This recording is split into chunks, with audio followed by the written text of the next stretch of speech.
আসসালামু আলাইকুম। আমি এখন বানাবো খুবই জনপ্রিয় একটা জিনিস, এটা হচ্ছে স্নিকার্স বার। আমরা এগুলো সাধারণত কিনে খাই, সাধারণত মানে সবাই কিনেই খাই। এই যে বারগুলো দেখতেছেন, এগুলো 50 গ্রামের দাম হচ্ছে এখন 60 টাকা করে, আগে 55 টাকা ছিল। আপনারা একটু চেষ্টা করলেই এর অর্ধেকেরও কম দামে, প্রায় 3 ভাগের 1 ভাগ দামে, কাছাকাছি 3 ভাগের 1 ভাগ দাম, বাসায় বানিয়ে নিতে পারেন। একদম হুবহু এক জিনিস। চাইলে এর থেকেও একটু মজা করতে পারেন, কারণ কন্ট্রোল আপনাদের হাতে। আপনারা কি ইনগ্রিডিয়েন্টস দিবেন, কিংবা কি বাড়াবেন কিংবা কমাবেন। তৈরি করা খুবই সহজ। আর এর উপকরণ যেগুলো লাগে, যে ইনগ্রিডিয়েন্টসগুলো লাগে, আগে হয়তো আমরা অনেক অ্যাভেলেবেল ছিল না, আমাদের অনেক দূরে দূরে যাইতে, কিন্তু আজকাল মোটামুটিভাবে সব বড় বড় বাজারেই পাওয়া যায়, কিংবা অনেকেই বাসায় হয়তো এগুলো আছে, কারণ অনেকেই আজকাল কেক, চকলেট এগুলো বাসায় বানাই আমরা, তো অনেক ইনগ্রিডিয়েন্টসই থাকে। না হইলেও অনলাইন থেকে খুব সহজেই কিনে নিতে পারবেন। বাংলাদেশে এগুলো অ্যাভেলেবেল সব জায়গাতেই। তৈরি করা খুবই সহজ। আর আমি এখানে আপনাদের দেখাও দিব, বলেও দিব কম দাম কেমন করে পড়বে কোনটা, এবং কোথায় আপনারা জিনিসগুলা কিনতে পাবে। তো আসেন দেখি শুরু করা যাক। আমি এখানে 1 কাপ ভাজা বাদাম নিচ্ছি, দেশি চীনা বাদাম। এগুলোকে আমি একদম গুঁড়া গুঁড়া করে নিব। তো আমি একটা ব্লেন্ডার ব্যবহার করতেছি, মানে ফুড প্রসেসর, এটা গুঁড়া করার জন্য। আপনারা যে কোনোভাবে গুঁড়া করে নিতে পারেন।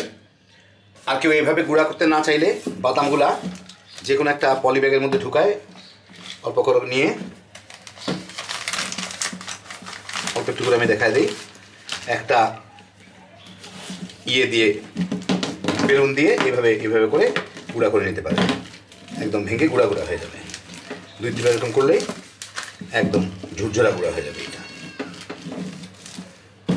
এই যে এরকম একদম পাতলা করে গুঁড়া করে নিতে হবে। এখানে আমি আধা কাপ গুঁড়া করা চিনি নিচ্ছি। গুঁড়া করার পরে আধা কাপ, তার মধ্যে এই যে বাদামগুলা গুঁড়া করলাম এটা দিয়ে দিতে হবে। দেখেন বাদামগুলা এইরকম গুঁড়া হবে। বেশি গুঁড়া করতে গেলে কিন্তু একদম পেস্ট করে ফেলতে গেলে কিন্তু এটা তেল ছেড়ে দিবে। বাদাম তেল ছেড়ে দিলে তারপর আর কিছু করতে পারবেন না। তো যতদূর সম্ভব ফাইন গুঁড়া করবেন। একটু দানা দানা থাকলেও তেমন কোনো ক্ষতি নাই। তো ওর মধ্যে আমি এটা দিয়ে দিব। হাতে গুঁড়া করাই সবচেয়ে ভালো, ব্লেন্ডারে দিলে কোনো কন্ট্রোল থাকে না। তবুও যতদূর পারি করে নিচ্ছি আমি আর কি। এগুলো দানা দানা দেখা গেল, কিন্তু দানা দানায় যে চাপ দিলেই একসাথে হয়ে যাচ্ছে আর কি। গুঁড়াও আছে, দানাও আছে, যতটুকু করা সম্ভব। এর সাথে আমি আধা কাপ পিনাট বাটার দিব।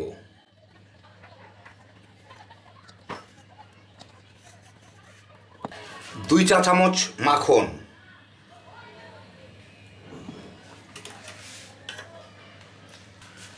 2 টেবিল চামচ মধু,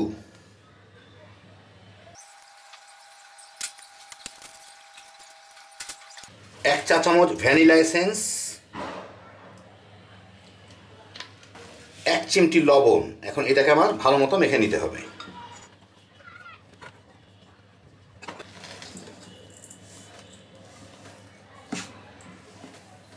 তো মোটামুটি ভালো মতোই মেখে নিলাম। খুবই সুন্দর একটা জিনিস হয়, সত্যি কথা বলতে বাচ্চারা এটাই খেয়ে ফেলতে পারে। এখন এইটাকে আমি একটা ছাঁচে বসাবো। এখন আমি একটা 4 কোণা ট্রেতে একটু বেকিং শিট লাগাই নিচ্ছি। এই যে দেখেন, লাগায় এর মধ্যে আমি এখন এইগুলাকে দিয়ে এখানে পাতলা একটা লেয়ার, মানে পাতলা করে এটাকে দিয়ে দিব। সাধারণত 1 সেন্টিমিটারের মতো পুরু হবে এটা আর কি, স্নিকারের যেরকম থাকে আর কি। এইটাকে চতুর্দিকে ছড়াই দিতে হবে 1 সেন্টিমিটারের মতো মোটা করে। তো মোটামুটিভাবে যতদূর পারলাম সমান করে দিলাম। একটু উঁচা নিচা থাকলে ক্ষতি নাই, একদম পারফেক্ট আর বাসায় হয় না এইভাবে। তো এই যে আমি এটা দেখে বুঝতে পারছেন কিনা, 1 সেন্টিমিটারের মতো পুরু করে আমি এটাকে বসায় দিলাম। এই এতটুকু পুরু, স্নিকারের মধ্যে যেরকম থাকে আর কি। এটা আমি ভালো মতো সাইজ করে নিলাম। মোটামুটিভাবে 1 সেন্টিমিটারের মতো পুরু আছে। এই পাশে যাতে এইখান থেকে এখানে যাতে 2টা স্নিকার বারের মতো হয়, যে যেরকম করতে পারেন। আপনাদের দেখানোর জন্য আমি এরকম সাইজ করছি, নাহলে করতাম না। এখন এর উপরে কিছু বাদাম, ভাঙা বাদাম মানে আস্ত না, 2 পার্ট করা আর কি, ওগুলা দিয়ে দিব আমি 1 লেয়ার। চীনা বাদাম, দেশি চীনা বাদাম।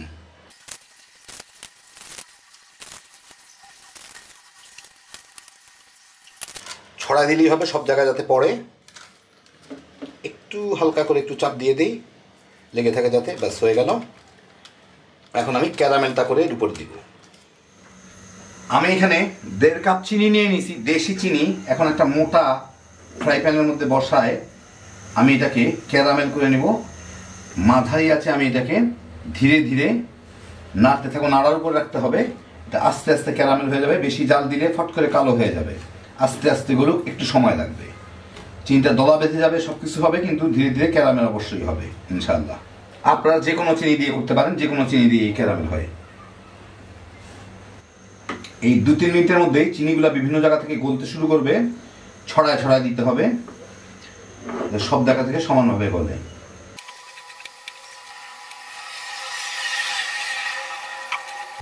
মনে রাখবেন এটা কিন্তু পুডিং এর ক্যারামেল না, এটা খাওয়ার ক্যারামেল।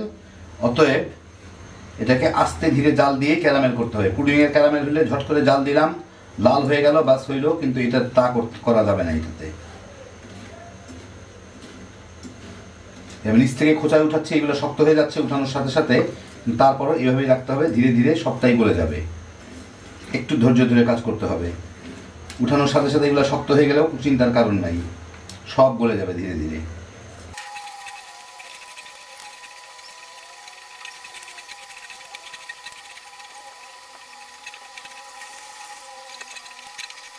দেখেন এখন সব ধীরে ধীরে এর সাথে গলে যাচ্ছে।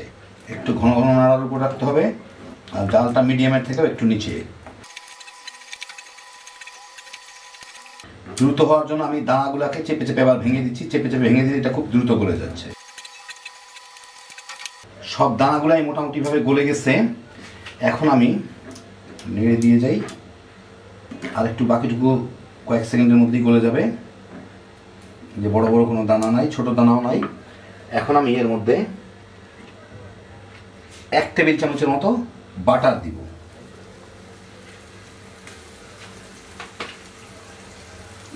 ভালো মতো মিশাই দিই।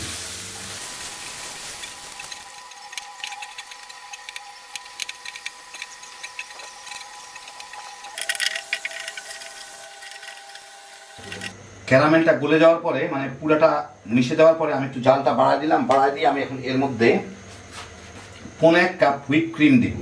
ক্রিম দিব, আর ক্রিম, হুইপ ক্রিম আমি ক্রিম দিচ্ছি, নর্মাল ক্রিম দিচ্ছি, কুকিং ক্রিম দিচ্ছি।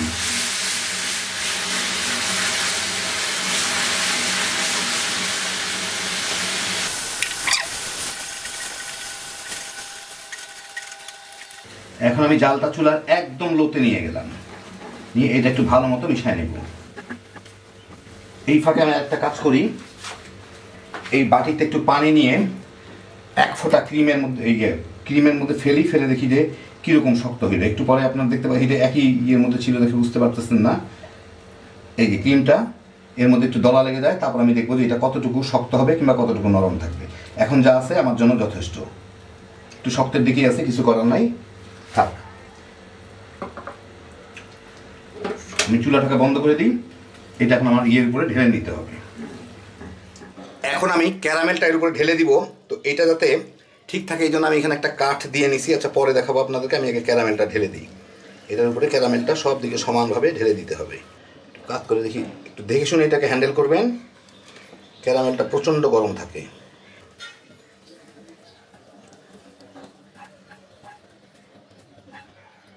তো এটাকে আমি একটু ঠান্ডা হইতে দিব। এগুলা পাশগুলো যাতে বাঁকা হয়ে না থাকে, এগুলো সোজা করে দিই। প্রচণ্ড গরম, একটু সাবধানে হ্যান্ডেল করবেন। ঘন্টাখানেক পরে আমি এটাকে উঠায় নিব। এটা এখনও নরমও আছে গরমও আছে। এটাকে কেটে নিতে হবে আমার। তো ফ্রিজেও রাখা যাবে না, ফ্রিজে রেখে একটু পরে শক্ত করে নিব। কিন্তু আপাতত আমি এটাকে কেটে নিই। কাটতে গেলে আমার এই পাশ থেকে এটাকে অর্ধেক করে নিতে হবে। মানে ইউজুয়ালি 8.5 সেন্টিমিটার পর্যন্ত হয় একটা ইয়ে আর কি, কিটক্যাট স্ট্যান্ডার্ডগুলো। আমি একটু দাগ দিয়ে নেই, তাহলে আমার কাটতে সুবিধা হবে। এখানে যদি একটা হয়,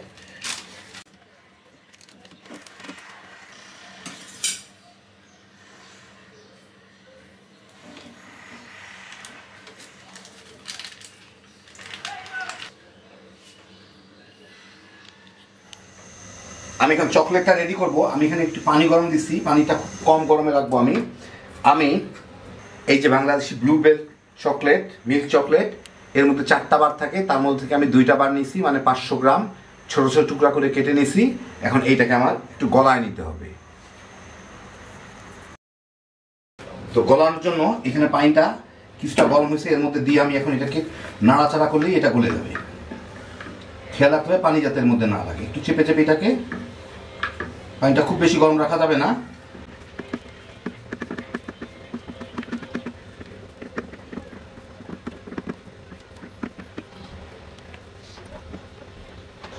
একবার গলা শুরু করলে বাকি চকলেটটুকু চেপে চেপে দিলে এটা গলে যাবে। চকলেট খুব কম টেম্পারেচার যেমন আমাদের মুখের মধ্যে কিন্তু গলে যায়, সেই অনুযায়ী চিন্তা করবেন। বেশি গোড়াইতে গেলে কিন্তু এটা শক্ত হয়ে যাবে, সেই জন্য অল্প টেম্পারেচারের মধ্যেই এটাকে গলায় নিতে হবে। পানির মধ্যে গলে গেলেই হয়ে গেল।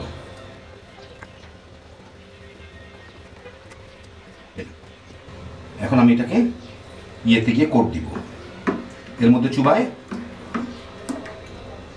আমি ওই বারগুলাকে কোট দিব। এই যে এইগুলা রাখছি, এইগুলো একটু বেকাতারা হয়ে গেলে সোজা করে দিতে হবে এইভাবে। এইগুলাকে আমি এর মধ্যে ডুবায় এখন একটা কোট দিয়ে নেব, উল্টায় পাল্টায় চকলেটের সুন্দর একটা কোট দিয়ে একটু ভালো মতো যে চকলেটটা লাগে উঠাই এই পাশেরটার মধ্যে, পাশে যে কাগজ রাখছি এর মধ্যে রাখবো, রেখে এর মধ্যে আরেকটা দিয়ে দিই। আমি 2-3 বার ভালো মতো কোট দিচ্ছি, একটা প্লেন গেল তার শব্দটা যাতে চলে যায়।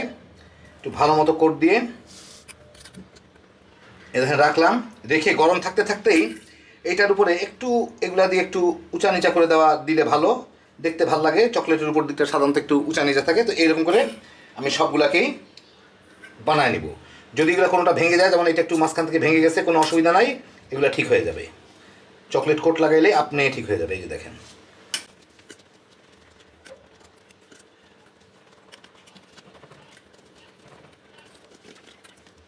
তারপরও ঠিক না হলে এইভাবে করে উপরে চকলেট দিয়ে জোড়া লাগাই দেব। চামড়া খেলে কিচ্ছু বোঝা যাবে না।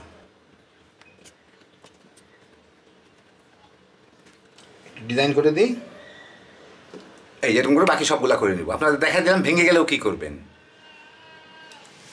তো হয়ে গেল আমার অনেকগুলো স্নিকার্স। এখন আপনাদের আমি ভিতর দিকটা কেটে দেখাচ্ছি। এটা একটা নর্মাল স্নিকার, এটাকে আমি একটু খুলে বের করে নিই। 60 টাকা করে এগুলা। ওদেরটা আমার থেকে একটু লাইট চকলেটের তৈরি, আমারটা আর একটু ডার্ক। যাই হোক, এখন ভিতর দিকটা দেখি। ওদের ফ্যাক্টরি স্বাভাবিক একটু ভালো ফিনিশ থাকবে। আমি এটা একটু কেটে নিই একটা ইয়ের মধ্যে করে। এইটা হচ্ছে ওদের ভিতর দিকটা, আর আমার একটা আমি এখান থেকে নিয়ে কেটে নিই। এইটা হচ্ছে আমারটার ভিতর দিকটা। এই যে দেখেন, দুইটার মধ্যে এখন দেখেন আপনারা পার্থক্য। এটা একটু লাইট চকলেট, এটা একটু ডার্ক চকলেট, কিন্তু এর থেকে আমারটা কিন্তু সাইজ অনেক বেশি। আপনারা বুঝতে পারতেছেন না, জানি না, তাকায় দেখেন। ওদেরটা কতটুকু ছিল? ওদের 50 গ্রাম থাকার কথা, 48 গ্রাম। আর আমি এটা মেপে দেখি কতটুকু হয়, 82 গ্রাম। বাসায় তো আর ওইভাবে মাপা যায় না, মানে ওইভাবে একদম অ্যাকুরেট করা যায় না। ওটাই তো। যাই হোক, আমার যতদূরই হলে আমি আপনার গ্রাম অনুযায়ী বলে দিব। তো এই হচ্ছে ওদেরটা, এই হচ্ছে আমারটা। দুইটার ভিতর দিকটা দেখেন আপনারা। ফোকাস হচ্ছে কিনা আমি ঠিক মতো জানি না। এই ওদেরটা, এই আমাদেরটা। আমারটার এই যে চকলেটের পরে যে ক্যারামেলটুকু দেখতেছেন, ওদেরটা একটু লাইট ক্যারামেল, আমারটা একটু ডার্ক ক্যারামেল। নিচেরটা ঠিকই আছে, উপরেরটা ওদের আরেকটু লাইট চকলেট, আমারটা একটু ডার্ক চকলেট। যা বাজারে কিনতে পাওয়া যায়, কিন্তু টেস্ট একই রকমের। যে কোনো বাচ্চাকে খাওয়াইলেই দেখবেন বুঝতেই পারবেন না দুইটার ডিফারেন্স। খুব সহজ আপনার বাসায় তৈরি করে নিতে পারেন। আমি আপনাদের বলে দিচ্ছি কত টাকা লাগলো। তো এখন আপনাদের একটা বার একটু ভেঙে দেখায়, কারণ স্নিকার্স টানলে মানে ভাঙলে একটু লম্বা, ভিতর থেকে ক্যারামেলটা একটু লম্বা হয়। এই যে দেখেন, এটা আমারটা ভাঙার পরে এই অবস্থা। তো এটা গরমে আর একটু লম্বা হয়তো, আমি ফ্রিজে রাখছিলাম, একটু কম লম্বা হয়, অসুবিধা নাই। ভিতর দিকটা দেখে গেলেন। আর খরচটা আপনাদের বলি, এটা আমার বানাইতে প্রতি গ্রামে হিসাবে বলি তাহলে হবে, এটা আমার বানাইতে প্রতি গ্রামে 40 পয়সা খরচ হইলো। ওদেরটা যদি আমি কিনতাম 50 গ্রামের দাম 60 টাকা, তাহলে আমার প্রতি গ্রামে 1 টাকা 20 পয়সা আসতো। মানে ওদের 3 ভাগের 1 ভাগ খরচে আমি বানাই নিলাম। তা আমি এখানে মোট 18 পিস বানাইছি। আমার অ্যাভারেজ ওজন হয়েছে 66 গ্রাম। আমার 66 গ্রামের এক একটা বারের খরচ পড়ছে 28 টাকা, আর ওদের 50 গ্রামের বার 60 টাকা করে। তো এতে আপনারা বুঝে যাবেন কতখানি সাশ্রয় হচ্ছে। আর আমারটা একটু এবড়ে খবর হয়েছে, অনেক কিছু হয়েছে, কারণ আমার অত ভালো স্কিল নাই, এগুলো অত সুন্দরভাবে সঠিকভাবে আমি করতে পারি না। আপনারা যারা পারেন কিংবা ছাঁচটাচে করে একটু সময় নিয়ে করলে আরও ভালো তৈরি করতে পারবেন। আর এই সমস্ত জিনিস এখন অনলাইনে পাবেন, ফেসবুকে পাবেন, সব জায়গায় পাবেন, হোম ডেলিভারি হয়, সব কিছুই হয়। একটু সার্চ করলেই পেয়ে যাবেন যে ব্লুবেল চকলেট কোথায় পাওয়া যায়। আর আমি ডিসক্রিপশনে কয়েকটা লিঙ্ক দিয়ে দিচ্ছি, সেখান থেকেও আপনারা খুঁজে নিতে পারেন। হ্যাপি জোশের একটা আইটেম, বানা একবার দেখেন তাইলেই বুঝবেন। যেমন এই সময় দুর্দিনে পয়সা সাশ্রয় হবে, তেমন নিজের জিনিস খেয়েও তৃপ্তি পাবেন, খাওয়ায়ও তৃপ্তি পাবেন। বাচ্চা কাচ্চারা সাংঘাতিক পছন্দ করবে। খুব সোজা তৈরি করা, যতখানি দেখলেন আপনি যদি ভেজাল মনে হয়ে থাকে, আসলে একদমই ভেজাল না। একবার শুরু করেন তাইলেই দেখবেন কত সহজ। খালি বানাইবেন আর তামা করে পোলাপানরা খাওয়াই ফেলাইতে পারবেন, নিজেরাও খাইতে পারবেন। আল্লাহ আপনাদের সবাইকে ভালো রাখুন, সুস্থ রাখুন, নিরাপদে রাখুন। ইনশাল্লাহ বেঁচে থাকলে আবার দেখা হবে। আল্লাহ হাফিজ।